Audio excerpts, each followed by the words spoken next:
Hey everyone, in this video I'm going to show you how to enable or disable Slack notifications so you can stay informed without being overwhelmed by constant pings. Step 1. Open your preferences. In the 2026 Slack update, all your notification controls are centralized in your profile settings. Click your profile picture in the bottom left sidebar and select Preferences from the menu. Make sure the Notifications tab is selected on the left. This is your command center, where you can choose to be notified about all new messages, direct messages, mentions and keywords, or nothing if you want to go completely silent. Step 2. Configure desktop and mobile alerts.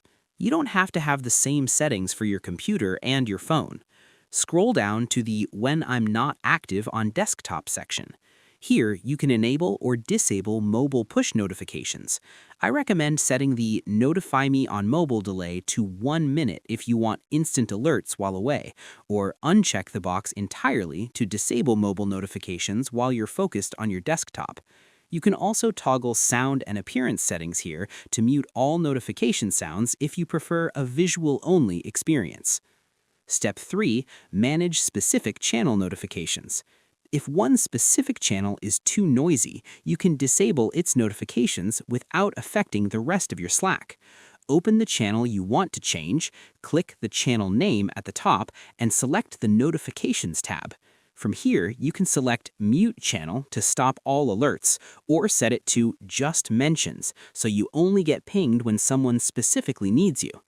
In 2026, you can also access the Activity tab in your sidebar to clear notifications in bulk, keeping your feed clean and manageable. And that's pretty much it. To manage your notifications in 2026, go to Profile, Preferences, Notifications to set your global rules. For more granular control, use the individual channel settings to mute or filter alerts, and don't forget to use the Activity tab to quickly clear out old notifications and stay organized. I hope this helped you out, and I see you in the next one.